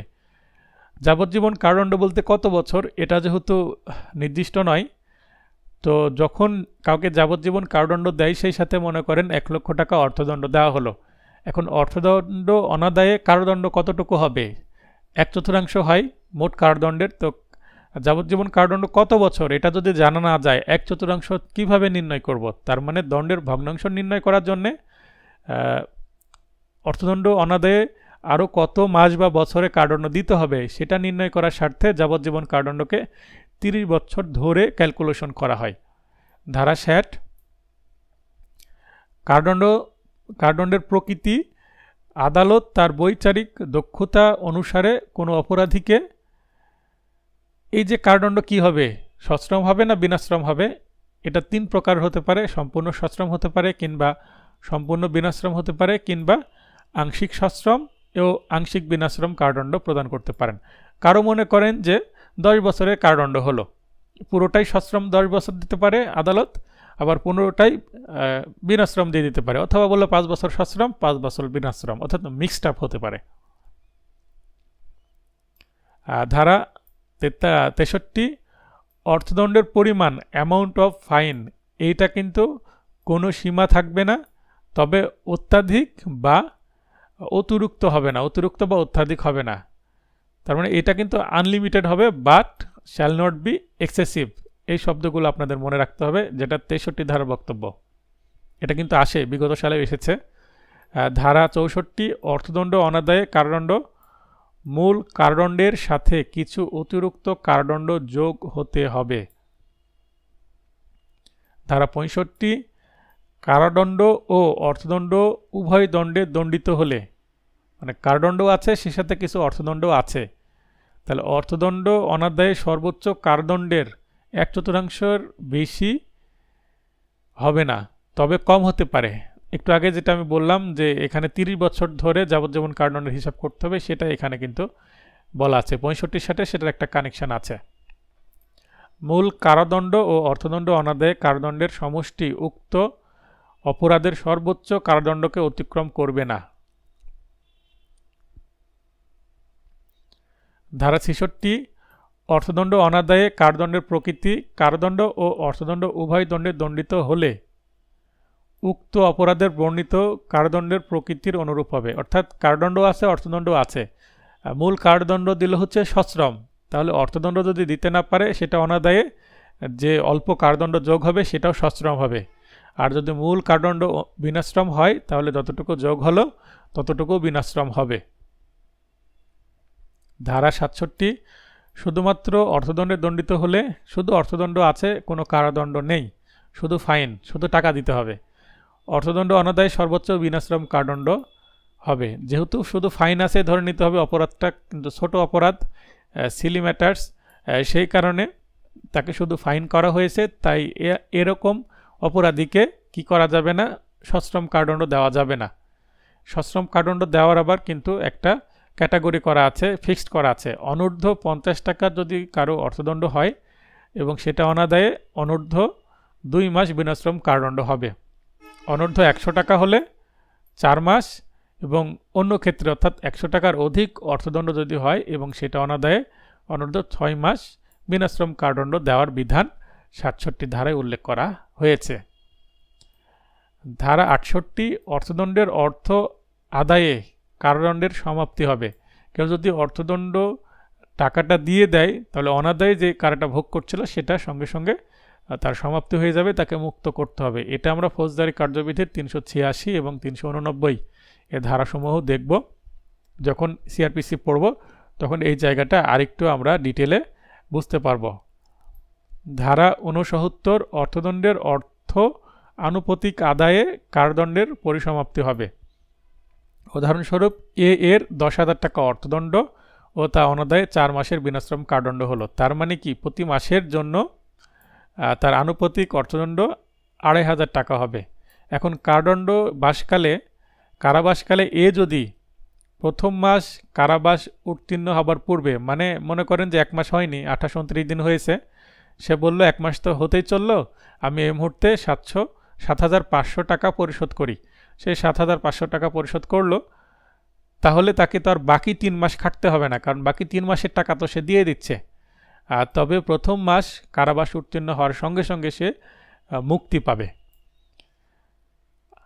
আর প্রথম মাস কারাবাস উত্তীর্ণ হওয়ার সময় মানে 1 মাস হয়েছে 30 দিন আজকে হয়ে যাচ্ছে, সেই দিনই যদি টাকা দেয়, অথবা 30 দিন পার হয়ে গেছে, 31-32 দিন হয়ে গেছে, সেই সময় সে যদি 7,500 টাকা দেয় তবে সে অবিলম্বে মুক্তি পাবে, কারণ সে 1 মাস খেটেছে এবং 3 মাসের টাকা দিয়ে দিচ্ছে। তাই বাকিগুলো পড়বেন একই বিষয়। একটু পজ করে ভিডিওটা বাকিগুলো পড়ে নেবেন। বুঝতে না পারলে কমেন্ট সেকশনে কমেন্ট করবেন।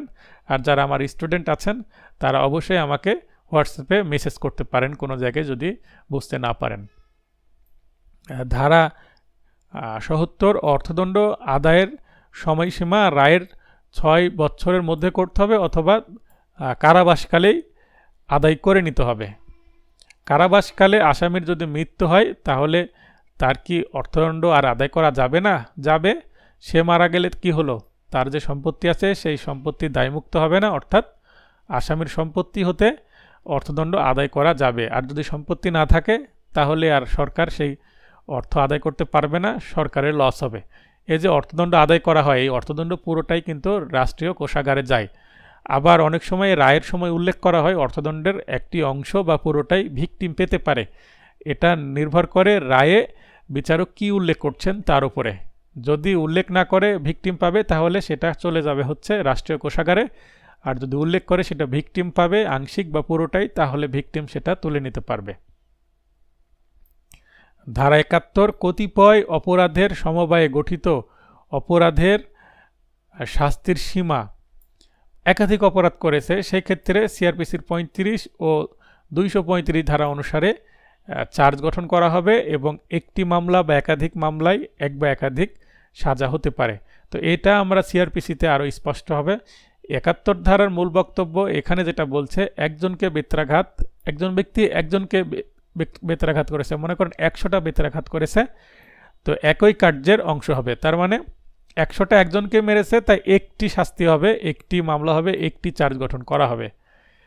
আর অন্য ক্ষেত্রে যদি ভিন্ন ভিন্ন ব্যক্তিকে বেত্রাঘাত করে, তার মানে একজন ব্যক্তি একজনকে 50টা আঘাত করলো, আরেকজনকে 50টা আঘাত করলো, তাহলে দুইজন যেহেতু ভিকটিম সেহেতু আলাদা আলাদা শাস্তির হতে পারে। দুইজনকে আঘাত করার জন্য আলাদা আলাদা শাস্তি তাকে দেওয়া হবে। ধারা 72 কতিপয় অপরাধের কোনটির জন্য দোষী সেটা যদি সন্দেহ থাকে, তাহলে আমরা জানি যদি ডাউট তৈরি হয় তাহলে বেনিফিট অফ ডাউট সর্বদা ক্রিমিনাল মামলায় কে নেয়? আসামি নেয়, আসামির পক্ষে যায়। তাহলে যেহেতু একটা অপরাধের জন্য 3 বছর শাস্তি আছে, আরেকটা অপরাধের জন্য 7 বছর শাস্তি আছে, বেনিফিট তৈরি হয়েছে যে 3 বছরেরটা সাজা হবে তার, না 7 বছরেরটার জন্য সাজা হবে। এরকম বেনিফিট তৈরি হলে আর সর্বোচ্চটা ভাবার জায়গা নেই, সর্বনিম্ন অর্থাৎ 3 বছরে যে সাজার বিধান আছে সেটা অনুসারে, অর্থাৎ যে অপরাধের জন্য সর্বনিম্ন শাস্তি আছে তা প্রদান করতে হবে, আর বেশি শাস্তি দেওয়ার সুযোগ থাকবে না। ধারা 73 নির্জন কারাবাস সলিটারি কনফাইনমেন্ট ইংরেজিতে। তাহলে সলিটারি কনফাইনমেন্ট বা নির্জন কারাবাসের বিধান আছে 73 এবং ধারা 74 আছে নির্জন কারাবাসের সীমা বা লিমিট অফ সলিটারি কনফাইনমেন্ট। 73 বলা হচ্ছে কারাদণ্ডের মেয়াদ অনধিক 6 মাস হলে নির্জন কারাবাসের মেয়াদ হবে অনধিক 1 মাস। কারাদণ্ডের মেয়াদ অনধিক 1 বছর হলে নির্জন কারাবাস হবে অনধিক 2 মাস এবং কারাদণ্ডের মেয়াদ 1 বছরের অধিক হলে সেই ক্ষেত্রে নির্জন কারাবাস সর্বোচ্চ 3 মাস দেওয়া যাবে। তাহলে সর্বোচ্চ নির্জন কারাবাস কত মাস পর্যন্ত হতে পারে? 3 মাস। এই লাইনটা কিন্তু বিগত সালে প্রশ্নে আসে, এই 3 মাসটা মনে রাখবেন। এখানে 73-এ 3 আছে, এখানে তথ্যও 3 মাস, অর্থাৎ এই 73-এর 3 আর 3 এভাবে মিলিয়ে যদি মনে রাখতে পারেন একটু টেকনিক ইউজ করে, তাহলে ভুল হবে না। একটানা বা এক নাগাড়ে নির্জন কারাবাস 14 দিনের বেশি হবে না। আর নির্জন কারাবাসের পূর্বে ও পরে বিরাম থাকতে হবে। কারাদণ্ডের মেয়াদ 3 মাসের অধিক হলে নির্জন কারাবাস কোন মাসে 7 দিনের বেশি হবে না। মনে করেন যে আপনি 300 টাকা দিয়ে 500 মিনিট কিনলেন, আপনি গ্রামীণফোন সিম ব্যবহার করছেন, 500 মিনিট কিনলেন, এই 500 মিনিটের মেয়াদ হচ্ছে 1 মাস। এখন যদি মনে করেন যে আর 2 দিন বাকি আছে, আপনার আরও 100 মিনিট বেঁচে গেছে, আপনি চেষ্টা করবেন যে এই 2 দিনে যদি আপনার সময় থাকে বেশি বেশি কথা বলে সেটা শেষ করে দেওয়ার। অতএব যদি কারাবাস বেশি হয় তাহলে অল্প অল্প করে ব্যবহার করতে হবে, অর্থাৎ 7 দিনের বেশি দেওয়া যাবে না। মানে 3 মাসের যদি অধিক হয়, মানে সময় বেশি আছে, অল্প অল্প করে তাকে নির্জন কারাবাসে রাখতে হবে। আর যদি এরকম হয় যে তার মেয়াদ আর বেশি দিন নাই, অল্প দিন আছে, তাহলে বেশি করে দিতে হবে। এক নাগাড়ে 14 দিন তাকে রাখা যাবে। কারো যদি বলা হয় যে তার কারাবাস হলো 2 মাস এবং এর মধ্যে তাকে 1 মাস রাখতে হবে নির্জন কারাবাসে, তাহলে 2 মাসের 1 মাসে 14 দিন, আরেক মাসে 14 দিন, এভাবে রাখা যাবে। আগে পরে অবশ্যই বিরতি দিতে হবে। আশা করি বুঝতে পেরেছেন। বুঝতে না পারলে বারবার পড়বেন, তারপরও না বুঝতে পারলে আমাকে হোয়াটসঅ্যাপে নক করতে পারেন। ধারা 75 পূর্বে দণ্ডবিধির দ্বাদশ অর্থাৎ মুদ্রা ও স্ট্যাম্প সংক্রান্ত অপরাধ, অর্থাৎ নোট জাল করে বা সরকারি স্ট্যাম্প জাল করে এরকম যদি অপরাধ হয়, এবং সপ্তদশ অর্থাৎ চুরি, এই অধ্যায়ের অধীনে অপরাধের জন্য সপ্তদশে যে চুরি আছে, কেউ যদি আগে স্ট্যাম্প জাল করেছে বা টাকা জাল করেছে অথবা চুরি করেছে, এটার জন্য তার যদি 3 বছর বা তার অধিক মেয়াদে দণ্ডিত হয়, তাহলে উক্ত অপরাধের অধীনে পরবর্তীতে পুনরায় অপরাধে দোষী সাব্যস্ত হলে, অর্থাৎ তার কাজই এইগুলো করা, এর আগে 3 বছর বা তার বেশি সাজা হয়েছে, সে আবার একই কাজ করছে, তার মানে সে একজন হ্যাবিচুয়াল অফেন্ডার, অভ্যাসগত অপরাধী, তার এই স্বভাবটা আছেই। তাকে যদি আটকানো না হয়, সে অল্প সাজা দিলে বের হয়ে সে আবার এই অপরাধটা করবে। তো এই ক্ষেত্রে কিন্তু তার যাবজ্জীবন, সশ্রম কারাদণ্ড অথবা অনূর্ধ্ব 10 বছর সশ্রম বা বিনাশ্রম কারাদণ্ড হতে পারে। আমরা জানি চুরির জন্য কাউকে কখনো যাবজ্জীবন কারাদণ্ড দেওয়া যায় না, কিন্তু সে যদি মানে প্রিভিয়াস রেকর্ড তার যদি এরকম হয়, পিসিপিআরে তার এরকম মামলা থাকে এবং সে এর আগেও এরকম দণ্ডিত হয়েছে, তাহলে কিন্তু তাকে যাবজ্জীবন দিয়ে তার চুরি করাটা আটকানো যেতে পারে বা নোট জালিয়াতির কাজটা আটকানো যেতে পারে। এই যে এখানে আমি যে লাইনটা ব্যবহার করেছি, আমি সবুজ রং দিয়ে যেটা গাঢ় করলাম, হাইলাইট করলাম, এখানে দেখেন কিছু সিম্বল ইউজ করেছি। এটা একটা হচ্ছে স্যান্ড টাইমার, এর মধ্যে বালি থাকে, 2টা অংশ থাকে, এখানে বালি নিচের দিকে পড়ে, একটা টাইমার হিসাবে ইউজ হয় প্রাচীন যুগের। তো এটা দ্বারা আমি শাস্তি বুঝিয়েছি, কারাদণ্ড কতদিন হতে পারে সেটা বুঝিয়েছি। তো এটা দ্বারা দণ্ড, শাস্তি বা সাজা বা পানিশমেন্ট বুঝিয়েছি। আর স্ল্যাশ চিহ্ন যদি থাকে, অথবা বা অর বোঝাবো। প্লাস চিহ্ন যদি থাকে তাহলে এবং, তদুপরি বা উপরন্তু, ইংরেজিতে অ্যান্ড, শ্যাল অলসো বি বোঝাবো। সশ্রম হচ্ছে স দ্বারা সশ্রম বা rigorous, that is with hard labour বোঝাবো। যদি বি থাকে সংক্ষেপে তাহলে বিনাশ্রম বোঝাবো, অর্থাৎ সিম্পল ইমপ্রাইজনমেন্ট বোঝাবো। আর স অবলিক বি যদি একসাথে থাকে যেমন এখানে আছে, তাহলে বোঝাবো সশ্রম অথবা বিনাশ্রম যে কোনো একটা হতে পারে। এটাকে আইনের ভাষায় বলে যে কোনো বর্ণনার, অর্থাৎ বর্ণনা বলতে সেটা সিম্পল হবে না সশ্রম হবে, অর্থাৎ রিগোরাস হবে, সশ্রম হবে না বিনাশ্রম হবে, এটাকে বলে যে কোনো বর্ণনার মানে প্রকৃতিটা কেমন হবে কারাদণ্ডের, সেটা ইংরেজিতে আইদার ডেসক্রিপশান। তো এই সংকেতগুলো ব্যবহার করে আমি খুব ছোট্ট পরিসরে অল্প কথায় সাজাগুলো বুঝিয়ে দিতে পারবো। পেনাল কোডে যেহেতু অনেক সাজার বিধান আছে, পরবর্তীতে যে ধারাগুলো আছে দেখবেন যে এগুলো আমি অনেক ব্যবহার করছি এইভাবে, তাহলে আপনাদের পড়তে সুবিধা হবে, বুঝতে সুবিধা হবে।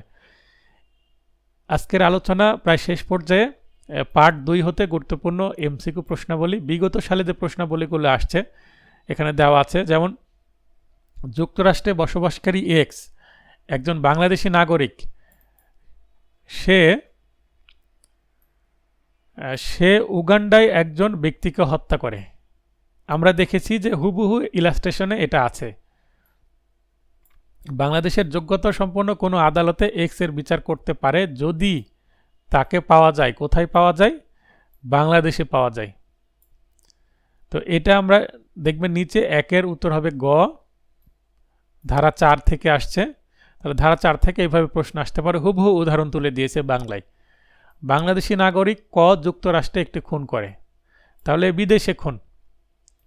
ক এর বিচার এবং শাস্তি কোথায় করা যাবে? এর আগেরটা ছিল বার কাউন্সিলের 15 সালের প্রশ্ন, এটা হচ্ছে বার কাউন্সিলের 17 সালের প্রশ্ন। তাহলে এখানে দেখেন যে বিচার ও শাস্তি ড্যাশ, বিদেশে অপরাধ করায় ক বাংলাদেশের দণ্ডবিধি অনুযায়ী কোনো অপরাধ করেনি, বাংলাদেশের দণ্ডবিধি ক এর জন্য প্রযোজ্য নয়, বাংলাদেশে বিচার করা যাবে এবং খুনের দণ্ডে দণ্ডিত করা যাবে। উত্তর হবে খ। দেখবেন 2 এর উত্তর হচ্ছে খ, এটাও ধারা 4 থেকে আসছে, 3ও ধারা 4 থেকে আসছে। তাহলে দেখেন আমার নোটের বৈশিষ্ট্য হচ্ছে সিরিয়ালে আছে সব কিছু, ক্রমান্বয়ে ক্রোনোলজিক্যালি আছে, ধারাভিত্তিক, মানে সেকশন ওয়াইজ সাজানো আছে প্রশ্নগুলো, বিগত সালের প্রশ্নগুলো। 4-এর পরে 19 ধারা থেকে বিগত সালের প্রশ্ন আসছে, 19 ধারা থেকে 2টা আসছে, তারপরে 20 ধারা থেকে, তারপরে 24 ধারা, তারপরে 29 ধারা, তারপরে আবার 29 ধারা, তারপর 33, 34, 34 এইভাবে আসছে। তো দেখেন এখানে সিরিয়াল করা আছে। এটা সুবিধা হবে কি, আপনি যেহেতু ধারা সিরিয়ালে পড়লেন একের পর এক, আপনি এমসিকিউ প্রশ্নগুলো ঠিক সিরিয়ালেই পাচ্ছেন। আপনি যখন 4 ধারা পড়ছেন ওই সময়ই আমার নোটের এই নিচের অংশে এমসিকিউ অংশে এসে দেখে নিতে পারেন 4 ধারা থেকে যে 3টি প্রশ্ন এসেছে কিভাবে এসেছে, বা 19 ধারা থেকে 2টি প্রশ্ন এসেছে কিভাবে এসেছে, বা মাঝখানে আমি আরও যে ধারা আলোচনা করেছি সেগুলো থেকে আদৌ প্রশ্ন এসেছে কিনা। তো এটা আপনি কিন্তু সিরিয়ালে খুব সহজে খুঁজে পাবেন আমার নোটে। আর সিরিয়ালে থাকার কারণে কিন্তু পড়তে আপনার সুবিধা হবে, সহজ পাঠ বা সুখ পাঠ বলতে পারবেন। এটা পাঠক বান্ধব একটা নোট আমি তৈরি করার চেষ্টা করেছি। বিগত সালের যে প্রশ্নগুলো প্রশ্ন ব্যাংকে থাকে সেটা সাল অনুসারে থাকে, সেকশন অনুযায়ী থাকে না। তো আমার নোটের বৈশিষ্ট্য আমি সেটা সেকশন অনুযায়ী আপনাদের পড়ার সুবিধার্থে সাজিয়ে দিয়েছি। তো এখানে এটা হচ্ছে 5 ধারা থেকে একটি প্রশ্ন করা হয়েছে, special law prevails over general law. এটা 5 ধারার বিষয়, এটা বিগত সালে কখনো আসেনি। এই প্রশ্নটা আমি বানিয়ে দিয়েছি 5 ধারা থেকে, আপনারা পড়ে নিতে পারেন। তার মানে কোনটা আসলো কি কোনটা আসলো না সেটা আপনারা থার্ড ব্র্যাকেট দেখতেই পাবেন। এখানে যেহেতু থার্ড ব্র্যাকেট উল্লেখ নেই তার মানে এটা আসেনি। এখানে দেখেন যে জজের সংজ্ঞা দেওয়া আছে, এটা আসছে বিগত সালের প্রশ্ন 19 ধারা থেকে, এটা কিন্তু দিয়ে দিয়েছি ব্র্যাকেটে। তো আপনারা এইভাবে সিরিয়ালে পাবেন, এভাবে আপনারা পড়বেন। এই 1 থেকে 75 ধারার মধ্যে গুরুত্বপূর্ণ আমি এমসিকিউ প্রশ্ন বিগত সালের প্লাস আমার তৈরি করা কিছু প্রশ্ন মিলে টোটাল 40টা প্রশ্ন কিন্তু আমি তৈরি করে দিয়েছি। যেমন নির্জন কারাবাস সর্বোচ্চ কত দিনের হতে পারে? 3 মাস, আমরা একটু আগে পড়লাম। এটা কত ধারা থেকে আসছে? 40-এর গ ধারা 73, আমি উল্লেখ করে দিয়েছি কত ধারা থেকে আসছে, অর্থাৎ তথ্যসূত্রটা আমি দিয়ে দিয়েছি, রেফারেন্সটা দিয়ে দিয়েছি যেন আপনাদের খুঁজে পেতে সুবিধা হয়, বুঝতে সুবিধা হয়। মনে রাখবেন কোনো কিছু মুখস্থ না বুঝে করবেন না, বুঝে শুনে মুখস্থ করবেন, তাহলে সেটা লং লাস্টিং হবে, আপনার স্থায়ী মেমোরিতে সেটা সঞ্চয় হবে। এরপরে দেখেন যে আমি কিছু সেলফ টেস্ট 2, এর আগে সেলফ টেস্ট 1 ছিল পার্ট 1 থেকে, পার্ট 2-এ সেলফ টেস্ট 2 আছে। এখানে কিছু আমি প্রশ্ন আপনাদের জন্য প্রণয়ন করেছি যেটার উত্তর কিন্তু দেওয়া নাই, এবং এগুলোর উত্তর আপনাকে নিজে গবেষণা করে বের করতে হবে। তবে এটার উত্তর কিন্তু নোটের শেষ অংশে একেবারে লাস্টের দিকে পেজগুলোতে দিয়ে দেওয়া হয়েছে। তো তো এখানে যে পার্ট 2 হতে লিখিত পরীক্ষার জন্য আপাতত কোনো প্রশ্ন পড়ার দরকার নেই। পার্ট 1-এও আমি কোনো লিখিত প্রশ্ন এ যাবৎ পড়াইনি বা পার্ট 2-এও পড়াচ্ছি না। কিন্তু পার্ট 2 থেকে কি প্রশ্ন হবে না? হ্যাঁ আছে, যেমন 34 ধারা থেকে প্রশ্ন হবে জয়েন্ট লাইবিলিটি বিষয়ে। তো এটা 34 ধারার সাথে যেহেতু 141 ধারা আনলফুল অ্যাসেম্বলি এবং 149 ধারা কমন অবজেক্ট, এই জিনিসগুলো জড়িত, তাই আমরা 149 ধারা কমপ্লিট হওয়ার পরেই লিখিত অংশে আমরা সুইচ করতে পারবো। এতক্ষণ আমরা শুধুমাত্র মূল আইনটা পড়ছি, বোঝার চেষ্টা করছি কনসেপ্ট, এবং এমসিকিউ প্রশ্নগুলো আমরা পড়ে নিচ্ছি বা বুঝে নিচ্ছি। এরপরে যখন 149 ধারা পর্যন্ত আমাদের কমপ্লিট হয়ে যাবে, 4টা আমাদের সম্ভবত 4টা, হ্যাঁ পার্ট 4 পর্যন্ত আমরা যখন পড়ব, 4 পার্টের পরে আমরা কিন্তু লিখিত অংশে আমরা কি পড়তে হবে 4 পার্ট পর্যন্ত, সেইটা কিন্তু এই নোটে আমরা পাবো। অতএব 4 পার্ট পর্যন্ত লিখিত প্রশ্নের জন্য আপনাদের অপেক্ষা করতে হবে। এটা আমার স্টুডেন্ট যারা আছে তাদের উদ্দেশ্যে বলছি, সেটা আমরা দ্বিতীয় সপ্তাহ থেকে আমরা কিন্তু লিখিত পাবো। এটা আপনাদের জন্য একটু ভালো হয়েছে যে প্রথম সপ্তাহে লিখিতর চাপ না দিয়ে শুধু আইন এবং এমসিকিউ এর চাপটা দিলাম। দ্বিতীয় সপ্তাহে থেকে ধীরে ধীরে আমি রিটেনের অংশটুকু, লিখিতের অংশটুকু প্রবেশ করাবো। এটা আপনাদের জন্য ইজি হবে। তো ধন্যবাদ সবাইকে এত বড় একটি ভিডিও দেখার জন্যে। পুরো ভিডিওটা দেখে থাকলে অবশ্যই যদি ভিডিওটা ভালো লাগে ভিডিওটি একটি লাইক দিয়ে দিবেন, এবং বন্ধুদের দেখার সুযোগ করে দেওয়ার জন্য ভিডিওটি শেয়ার করে দিবেন। আর যদি আমার ভিডিও নতুন দেখেন অবশ্যই ভিডিওটি সাবস্ক্রাইব করবেন, কারণ ভিডিও তৈরি করতে অনেক সময় এবং কষ্টের বিষয়। এই কষ্টকে সম্মান জানানোর জন্য আপনাদের লাইক, শেয়ার এবং সাবস্ক্রাইব করা উচিত। সবার সুস্বাস্থ্য কামনা করে ভিডিওটি শেষ করছি।